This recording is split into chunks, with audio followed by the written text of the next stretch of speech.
성령님 좋은 아침입니다. 이 시간 성령님을 초청합니다.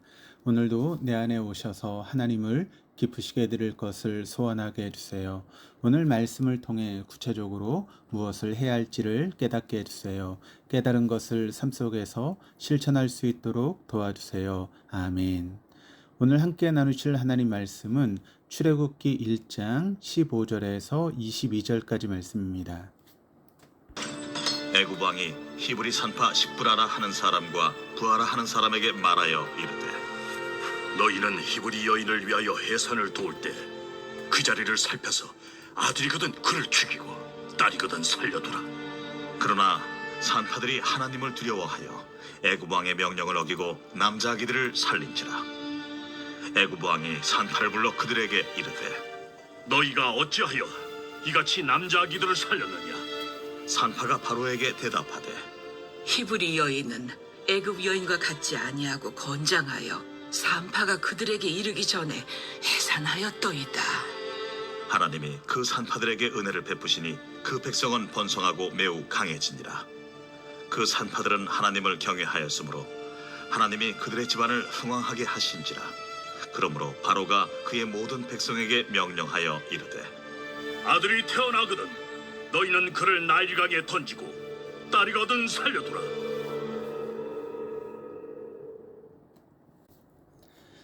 야곱의 가족이 애굽의 고센 땅에 거주한 지 400년이 지났습니다. 400년이 지나는 동안 야곱의 가족의 수가 많아져서 한 민족을 이루었습니다. 애굽은 이스라엘 족속을 자신들의 지배 아래 두려고 했습니다. 그래서 이스라엘 족속이 번성하고 강해질수록 애굽을 배반할까 봐 우려한 것입니다. 이에 애굽 왕은 고된 노역을 시켜서 이스라엘 족속이 더 번성하지 못하도록 억압했습니다. 그러나 이스라엘 족속은 억압을 당할수록 더욱더 번성했습니다. 고된 노역에도 이스라엘 족속이 계속 번성하자 애굽 왕은 음모를 꾸밉니다. 애굽의 왕은 히브리 여인들의 출산을 돕는 산파들을 불러서 그들에게 태어나는 남자 아이를 죽이도록 명령을 내립니다. 오늘 본문은 그 사건에 대해서 이야기를 합니다. 이야기를 통해 이 쌍 가운데 있는 이스라엘을 하나님께서 어떻게 인도하실 것인지를 단편적으로 보여줍니다. 15절, 16절입니다.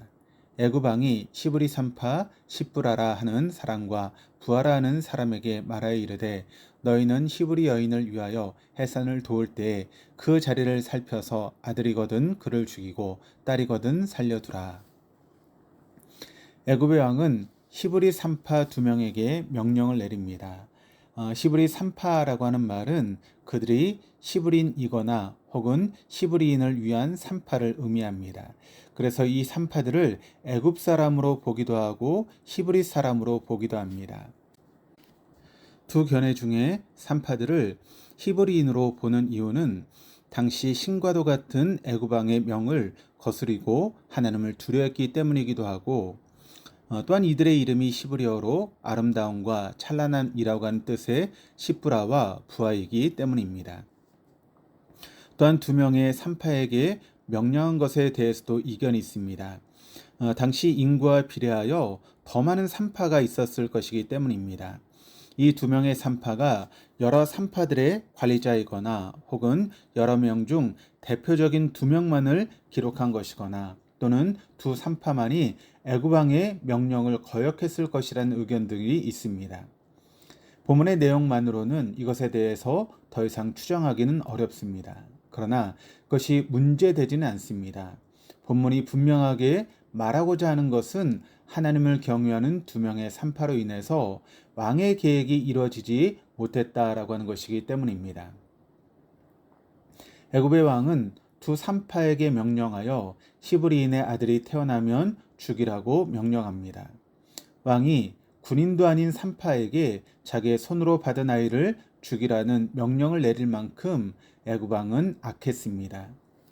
역사적으로 한 나라의 왕이 나라의 안보를 위해서 소수의 사람을 희생시키는 것을 스스로 합리화할 수 있을지는 모르겠습니다. 그러나 세상의 어떤 나라나 통치자도 하나님의 계획과 하나님께 속한 사람들을 해하지는 못합니다.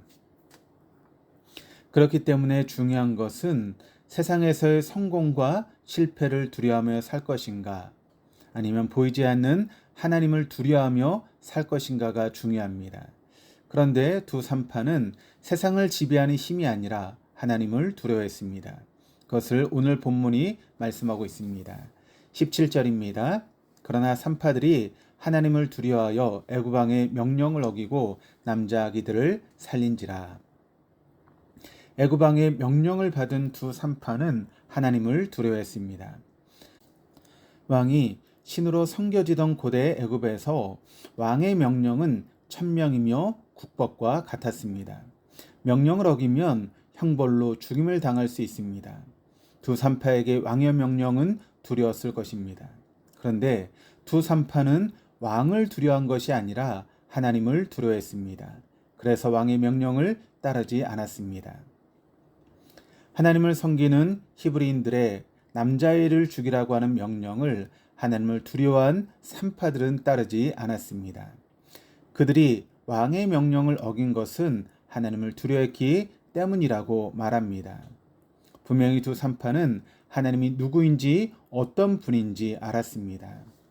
하나님이 누구이며 어떤 분인지도 모르면서 하나님 때문에 목숨까지 걸고 왕의 명령을 거역할 수는 없기 때문입니다. 하나님은 어떤 분이기에 그들이 그렇게 두려워한 것이겠습니까? 하나님께서는 아브라함이 이삭을 바칠 때 이제야 내가 하나님을 경외하는 줄을 아노라라고 하셨습니다. 이 경외하다, 야레라고 하는 말은 히브리어로 두려워하다라고 하는 말과 같은 말입니다. 아브라함이 하나님을 두려워한 것은 하나님이 능히 이삭을 죽은 자 가운데서 다시 살리실 줄로 생각했기 때문에 그렇게 했습니다. 산파들도 자신들의 생명과 뿐만 아니라 왕의 생명도 하나님께 달려있음을 알았을 것입니다. 그들은 무엇을 두려워해야 하는지 알았습니다. 그런 면에서 그들은 지혜로운 사람들이었습니다. 그래서 우리는 산파들의 이 지혜가 부럽기도 합니다. 더 나아가 그들은 하나님을 두려워함으로 지혜롭게 왕 앞에 말할 수 있었습니다. 18절에서 19절입니다. 애굽 왕이 산파를 불러 그들에게 이르되 너희가 어찌하여 이같이 남자 아기들을 살렸느냐. 산파가 바로에게 대답하되 히브리 여인은 애굽 여인과 같지 아니하고 건강하여 산파가 그들에게 이르기 전에 해산하였더이다 하매. 애굽 왕은 명령을 따르지 않은 산파들을 소환하여 책임을 물으려고 했습니다. 산파들은 왕 앞에 막상 불려갈 때 어떻게 할 것인지 지혜가 필요했을 것입니다. 명령을 거두어 달라고 항명하며 정면 돌파할 것인지 아니면 다른 피할 방법을 낼 것인지 지혜가 필요했습니다. 그 상황에서 산파들은 애굽 왕에게 어떻게 말해야 할지를 알고 있었습니다. 애굽 왕은 하나님을 두려워하지 않으며 하나님을 알지도 못합니다. 그렇기 때문에 하나님이 두려워서 왕의 명령을 어겼다라고 말해도 소용이 없었을 것입니다. 대신에 산파들은 다르게 말을 했습니다. 히브리 여인은 애굽 여인과 달리 건강해서 산파가 이르기 전에 해산을 한다라고 말했습니다. 산파들은 하나님을 두려워했기 때문에 의도적으로 왕의 명령을 어겼습니다. 오늘 본문에서 보는 것은 있는 사실 그대로 말하는 것보다 지혜롭게 말하는 것이 더 중요하다라고 하는 것을 보게 됩니다. 산파의 말은 사실 그대로의 말이 아닌 지혜로운 말이었습니다. 지혜는 하나님을 경외하는 것으로부터 나온다라고 잠언은 우리에게 증거합니다. 산파들은 하나님을 두려워했고 그들의 말은 지혜로웠습니다. 비록 산파들의 이 말로 애굽 왕의 계획을 막을 수는 없었지만 자신의 손으로 하나님의 뜻을 거스르지는 않을 수 있었습니다. 이런 점에서 그들의 말은 지혜로웠습니다. 지금을 살아가는 우리도 지혜가 필요합니다. 산파들이 하나님을 두려워함으로 지혜로움을 보고 우리는 배울 수 있습니다. 20절에서 21절입니다. 하나님이 그 산파들에게 은혜를 베푸시니 그 백성은 번성하고 매우 강해지니라. 그 산파들은 하나님을 경외하므로 하나님이 그들의 집안을 흥왕하게 하신지라. 그리고 하나님을 경외한 두 산파로 인해서 이스라엘이 번성하고 매우 강해지게 하셨습니다. 문장을 우리가 자세히 보면 하나님께서 산파들에게 은혜를 베푸셨는데 먼저 이스라엘 백성이 번성하고 강해졌다라고 합니다. 두 산파의 하나님을 경외함이 이스라엘 백성이 번성하고 강하게 되는 통로가 되었다라고 하는 것입니다. 그러나 이스라엘 백성은 이 두 명의 산파의 존재를 모를 것입니다. 두 산파가 어느 가문의 사람이었는지 그들의 후손이 누구인지에 대해서도 말하지 않습니다. 또한 산파라고 하는 직업이 유력한 직업이 아니며 성경에서도 더 이상 등장하지 않습니다. 다만 두 산파가 하나님을 경외함을 통해 이스라엘 백성이 은혜를 얻었습니다. 하나님께서 애굽의 총리가 된 요셉을 통해 일하기도 하셨지만 산파인 시브라와 부하를 통해서도 일하셨습니다. 그리스도인이 사회적으로 높은 지위나 재력이나 명성을 가질 때 세상에 더 많은 영향을 미칠 수 있다라고 생각하는 것은 극히 인간적인 생각입니다. 하나님은 자기를 두려워하는 사람을 통해 이스라엘의 은혜를 베푸셨습니다. 하나님은 유능한 사람을 찾으시는 것이 아니라 자기를 두려워하는 사람을 찾으십니다. 22절입니다. 그러므로 바로가 그의 모든 백성에게 명령하여 이르되 아들이 태어나거든 너희는 그를 나일강에 던지고 딸이거든 살려두라 하였더라. 문제는 시프라와 부하는 하나님을 두려워했지만 애굽 왕 바로는 그렇지 않았다라고 하는 것입니다.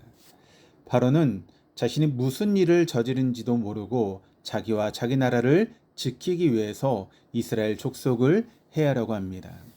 고 바로는 모든 백성에게 시브리인으로 태어나는 아들을 나일강에 던져 죽이라고 합니다. 세상은 여전히 신과 경쟁의 원리에 충실합니다. 그래서 세상의 모든 사람은 생존에 대한 불안과 두려움에 노출되어 있습니다. 그리스도인들도 동일하게 이 세상 속에서 생존의 위협을 받습니다.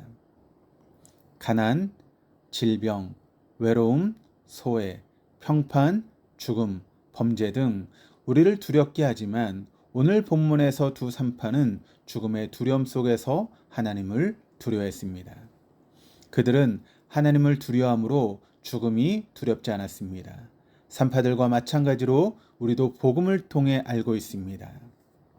하나님께서 예수 그리스도를 통해 십자가에서 우리의 죄를 담당하셔서 육신의 생명을 넘어 영원한 생명을 주셨음을 알고 있습니다. 우리는 그 하나님의 손 아래에 있습니다. 많은 것들 중에 하나님을 두려워함으로 지혜롭게 일상을 사는 우리 모두가 되어줄 수 있기를 주님의 이름으로 축복합니다. 기도하시겠습니다.